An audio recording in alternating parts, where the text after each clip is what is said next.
Hola niños de grado quinto, en este video deseo compartir con ustedes el capítulo número 8 de la novela Pizzi. Cuando llegamos al zoológico, el profesor Munera dijo que lo primero que visitaríamos sería la zona de los pájaros. Entramos en el inmenso pabellón. Era como una gran red suspendida en unos mastiles, y allí había toda clase de pájaros muy bonitos, con todo tipo de preciosos colores, pero no me sentía realmente interesada, pues sabía que lo que había venido a ver no lo encontraría mientras permaneciera en el pabellón de los pájaros. Pero algunos compañeros de la clase encontraron lo que buscaban, porque pude ver que Jenny no era capaz de alejarse de un gran loro, y Tomás estaba mirando un grupo de flamencos que estaban apoyados sobre una sola pata, perdón, y Tomás permanecía también apoyado sobre una sola pierna. Llegó la hora de comer y entramos en otro pabellón en el que había mesas y sacamos nuestros sándwiches. Algunos nos comimos la comida a toda velocidad. Nicolás utilizó casi la mitad de la suya en alimentar a algunas ardillas que se le acercaban pidiéndole comida. Los que terminaron primero estaban impacientes y querían volver al recorrido por el zoológico, pero el profesor Múnera les dijo: pueden dar una vuelta por aquí cerca, si quieren, pero recuerden lo que les he dicho, tenemos que estar todos juntos. Isabel y yo vimos a Bernardo bajando por uno de los caminos señalados para caminar y lo seguimos, ocultándonos para que no nos viera. Llegó a un área pequeña y encerrada, y se quedó de pie junto a la valla, con la cara apoyada en la alambrada. Al principio no podíamos ver lo que estaba mirando, pero luego vimos. ¿De qué se trataba? Era una cría de jirafa. Sus rodillas parecían pequeños nudos y tenían sus ojos muy, pero un poco desviados y andaban de una forma algo torpe y vacilante. La jirafa se acercaba más y más a Bernardo. Él le alargó la mano, pero la jirafa no se asustó. Siguió acercándose hasta que estuvo justo delante de él. Entonces la jirafa consiguió alcanzarlo y rozarlo con su hocico, justo en la frente. Su hocico estaba húmedo, por lo que dejó una marca húmeda en la frente de Bernardo. Después retrocedió, mirando todavía a Bernardo. ¿Y saben lo que hizo Bernardo? Lo vimos. Le habló a la jirafa. Eres tan bonita, le dijo lentamente, y entonces la pequeña jirafa se alejó al trote. Bernardo se dio la vuelta, todavía sin vernos, y regresó junto al grupo. ¿Te imaginas? ¿Te imaginas? Todos esos años sin decir nada, y cuando finalmente decide hablar, le habla a una jirafa, a una jirafa. No puedo decirles la cantidad de veces que intenté conseguir que me hablara y no lo hizo. Y ahora va y le dice a esa estúpida jirafa que es bonita. En esos momentos la clase estaba preparada para continuar la visita a otra parte del zoológico. Quería comprobar si Bernardo me contestaría con un movimiento de la cabeza o con palabras. ¿Has encontrado ya tu criatura misteriosa, Bernardo?, le dije. Sí, me contestó, como si no hubiera nada en especial en estar hablando de nuevo. Bernardo, casi le grité. ¿Estás hablando? Movió su cabeza de arriba abajo, pero no estaba mirándome. Miraba a un panda junto al que estábamos en ese momento. Eso realmente me molestó un poco. Bernardo, ¿qué es lo que te hizo dejar de hablar? Nunca le dejé de hablar a los animales. Ah, entonces era con la gente con quien no podías hablar. ¿Por qué te pasaba eso? Cuanto más hablan ellos, menos hablaba yo, contestó Bernardo. Cuanto más gritaban, más tranquilo estaba yo. Así que, después de algún tiempo, tú ya no quisiste hablar de nada. Exacto. Además, fuera lo que yo decía nunca tenía importancia. Pero ahora estás hablando. Eso significa que tú crees que ahora sí tiene alguna importancia, ¿verdad? Tal vez fue todo lo que dijo. Después se alejó para mirar a las cebras. Me hizo sentirme bien el saber que Bernardo estaba hablando otra vez. También me hizo sentirme feliz que yo fuera la primera con la que había hablado. Quiero decir, la primera después de la jirafa. Desde luego, yo nunca paro de hablar, por lo que nunca tengo que decidir si empiezo o no empiezo a hacerlo. Me dije a mí misma, Pitsy, ¿todavía no has encontrado tu criatura misteriosa? Vas a tener que poner mucha más atención a los letreros o te quedarás sin encontrarla. De repente me dije, todo lo que sabes es su nombre. En realidad, no sabes qué aspecto tiene. ¿Cómo vas a reconocerla si la ves? Entonces me di cuenta de lo tonta que había sido. Debería haber buscado mi criatura misteriosa en una enciclopedia o en un libro de animales.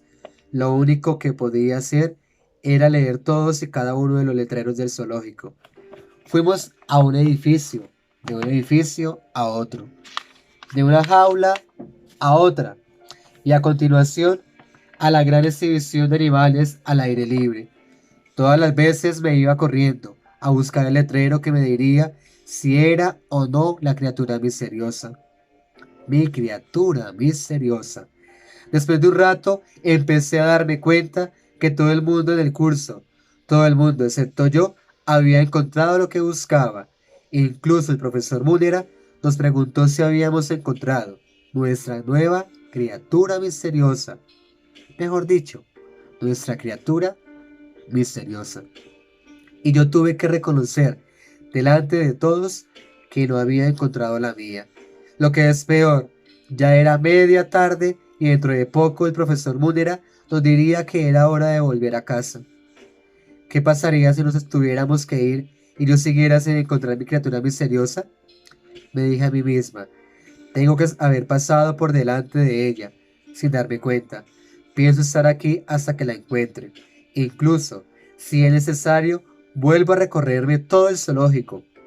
Completamente decidida, me separé del resto de la clase. Supuse que podría encontrarlos después al regresar al bus.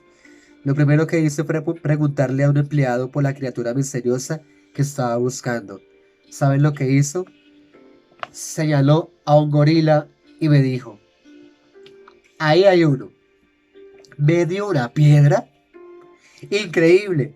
Ese hombre, un empleado del zoológico, y no era capaz de saber la diferencia entre un gorila y mi criatura misteriosa. Pensé para mí, Betsy, no tiene sentido seguir preguntándole a la gente. Ni siquiera un empleado del zoológico sabe. Más te vale renunciar. Nunca la vas a encontrar. Entonces me senté en un banco y me puse a llorar. Saben que nunca, nunca podría volver y admitir ante toda la clase que mi criatura misteriosa no estaba en el zoológico. Y así estaba cuando el profesor Múnera y los compañeros del curso me encontraron, sentada en el banco, con las rodillas dobladas, tapándome la cara para que nadie me viera llorar. El profesor Múnera nos llevó a un sitio en el que había césped y sombra y nos sentamos en círculo. Pitsy, dijo el profesor Múnera, creí que habías aceptado la regla de permanecer siempre juntos. ¿Por qué te alejaste de los demás? Me limité a llorar un poco sin decir nada. ¿Pudiste encontrar tu criatura misteriosa? Preguntó. Moví la cabeza y rompí a llorar otra vez a lágrima viva. ¿Podrías decirme su nombre? Preguntó el profesor Múnera. Intenté por todos los medios dejar de llorar, pero no pude. No le contesté. Él volvió a insistir. ¿Puedes decirme algo sobre ella? ¿Cómo pensaba reconocerla al verla? Ya estaba empezando a sentirme mejor. Sin dejar de sollozar, conseguí decir, todo lo que sé es que las madres crían a sus recién nacidos y que son de sangre caliente, y que sus huesos están dentro del cuerpo y que nacen vivos. ¿Tu criatura misteriosa era un mamífero? Me dijo al oído el profesor Múnera, después de agacharse a mi lado. Eso es, casi grité. Lo adivinó. Existe una cosa como esa, un mamífero. Hubo un murmullo entre algunos compañeros de la clase, pero el profesor Múnera los miró y se callaron. Luego siguió hablando conmigo. Hay muchos mamíferos aquí, Pitsy. Simplemente no sabías que lo eran. De hecho, algunos incluso pagan por entrar. Todo aquello no tenía ningún sentido para mí, por lo que no dije nada. ¿Hay alguien que pueda ayudar a Pitsy a resolver su problema?, dijo el profesor Munera, dirigiéndose a toda la clase. Me estaba limpiando las lágrimas de los ojos y no podía ver, pero pude escuchar que alguien decía con una voz suave: quizás yo pueda, profesor. Era Isabel. Betsy, dijo Isabel, ¿te acuerdas cuando fuiste a mi casa y estuvimos hablando de la familia? Moví la cabeza de arriba a abajo una vez, queriendo decir que sí. Bueno, dijo Isabel, una familia se compone de familiares, ¿verdad? Quiero decir que está formada por papás, mamás y niños. ¿De acuerdo? De acuerdo, dije mientras me limpiaba la nariz con el dorso de la mano. ¿Entonces qué? Parecía que Isabel estaba teniendo alguna dificultad para encontrar las palabras correctas. Juraría que no estaba muy segura de sí misma. Estuvimos de acuerdo en que si no hubiera familiares, no habría nada a lo que pudiéramos llamar familia. Lo mismo pasa con la palabra mamífero, dijo Isabel después de haber pensado un poco. Ah, ya entiendo, dije. ¿Te refieres a que hay un montón de animales que son parientes entre sí, pero no decimos que pertenecen a la misma familia? Decimos que pertenecen al mismo mamífero. El profesor Mulder cerró los ojos como si no acabara de sentirse bien.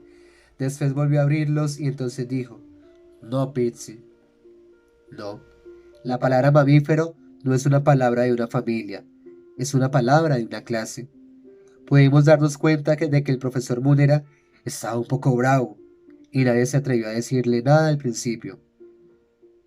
Quizás tú, en algún momento durante todos estos años, me has visto a mí, profesor Jason, de Margelio. Quizás. ¿Recuerdas alguna vez? ¿Qué significa eso?, preguntó por fin Nelson. Yo sé, dijo Miriam, todos nosotros estudiantes, por lo que constituimos una clase. Todos nosotros somos estudiantes, por lo que constituimos una clase. No somos parientes unos de otros, simplemente se trata de que en un sentido todos somos lo mismo, todos somos estudiantes. Pues claro, dijo Gerardo, todas las personas del mundo que son pelirrojas constituyen la clase de las personas pelirrojas. Sigo sin entenderlo, dije. Bitsy, ¿no te das cuenta?, dijo Mónica. Todos nosotros somos estudiantes que formamos una clase, es decir, la clase de los estudiantes. ¿Y la clase de los pelirrojos no es ella misma pelirroja?, añadió Catalina. Por tanto, dije la palabra mamífero, es el nombre de una clase, la clase de los mamíferos. La clase de las criaturas que dan de mamar a sus crías, dijo Roberto. Muy bien, añadí. Pero la clase de los mamíferos no es ella una misma un mamífero. Entonces, ¿hay mamíferos o no los hay?, grité, poniéndome algo furiosa.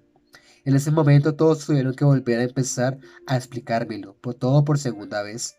Enseguida estaba aburrida y cansada de escuchar cómo la clase de los patos no podía nadar y cómo la clase de los golondrinas no podía volar y cómo la clase de los mamíferos no podía dar de mamar a sus crías. Seguí discutiendo hasta que Bernardo dijo: Bitsy, todos los mamíferos del zoológico eran tu criatura misteriosa. Tenías más que cualquiera de nosotros. Pero todo lo que yo podía pensar es que mi criatura misteriosa se había convertido prácticamente en nada. Solo el nombre de una clase, nada cálido, con un pelo suave, un hocico húmedo y dulces ojos marrones. No te preocupes, Bitsy, me dijo Isabel. Todavía nos queda la clase. Todavía nos queda la historia misteriosa que cada uno de nosotros tiene que inventarse. Estoy segura de que tú vas a inventar la mejor historia de toda la clase. Fue un gran momento, muy agradable detalle por parte de Isabel, pues empecé a pensar en mi historia. Me dije a mí misma: qué lío me he armado con la criatura misteriosa. Tengo que conseguir que esa sea la mejor historia que haya existido. Quiero escribir un cuento que nunca olvidarán. ¿Pero cómo? Y así comencé a pensar cómo podría cambiar mi relato para mejorarlo. Recuerden que están construyendo su historia, queridos amigos de grado quinto. Aquella noche, después de la comida, pensé que podría contarle a mi mamá todo lo que había aprendido sobre los mamíferos y sobre las diferencias entre las familias y las clases. Pero no había contado con nuestra gata. Aquello volvió a dejarme completamente confundida. Nuestra gata, Cleopatra, tiene tres gatitos, Medianoche, Lechoso y Vista. Cuando quiere que se acerquen a ella, ronronea y gruñe al mismo tiempo, y los gatitos vienen corriendo. Yo hago el mismo tipo de ruido cuando quiero sentarme en las rodillas de mi mamá. Me dice que ya me estoy haciendo muy mayor, pero no es cierto. Soy la más pequeña de mi clase, y todos ellos se sientan en las rodillas de sus mamás, todos. Mamá, dije, hoy hemos aprendido que puedes distinguir un mamífero por la forma de alimentar a sus crías. Los mamíferos dan de mamar a sus crías, los pájaros les dan gusanos. Es cierto, me contestó. Cleopatra es un mamífero porque da de mamar a sus gatitos. Y Cleopatra es una hembra, y también lo es Vista, pero Medianoche y Lechoso son machos. Sí, claro, mamá. ¿Significa eso que Lechoso y Medianoche no son mamíferos? ¿Por qué no, Pizzi? Porque los machos no dan de mamar a sus crías. Ay, Pizzi, dijo mi mamá, dándome un abrazo. Son machos y hembras del mismo género. Pero no entendí lo que quería decir y empecé a llorar porque pensé que nunca entendería. Y esto es muy duro para pensar que nunca vas a entender algo. Lloré encima del hombro de mi mamá y ella sacó un pañuelo y me limpió la nariz. Mamá, dije, ¿por qué mis lágrimas son calientes y lo que me corre por la nariz está frío? Pizzi, porque hay dos grifos en el lavaplatos de la cocina, uno para el agua caliente y otro para el agua fría. De hecho, te he hecho una pregunta y me contestas con otra pregunta, murmuré. Mi mamá no dijo nada, solo me decía un poco. Mamá, ¿cómo? ¿Cómo es que la palabra mamífero se parece a la palabra mamá? Porque ambas palabras proceden del mismo hecho, de que las hembras de los mamíferos dan de mamar a sus crías. Mamá, esta mañana le dije a Isabel que la palabra ser se escribe con H y con C. Ella me dijo que no llevaba H. ¿Quién tiene razón, ella o yo? Tú tienes razón, se escribe con H. Lo mismo nos pasó con la palabra hola. Yo decía que se escribía con H y ella que sin H. También yo tenía la razón. Creo que en este caso las dos pueden haber tenido la razón. Depende a qué se están refiriendo. A un saludo o a las olas del mar. Mamá, ¿por qué no es todo más sencillo? Para hacer pensar, mi amor, te gusta pensar, ¿verdad? ¿Cómo voy a hacerlo? ¿Cómo voy a saberlo? Nunca he pensado en eso. Esa fue la conversación entre mi mamá y yo antes de acostarme el día que había hecho la excursión al zoológico. Esa noche fue la noche en que yo me puse muy pero muy mala. Te invito a consumir tu historia. Gracias.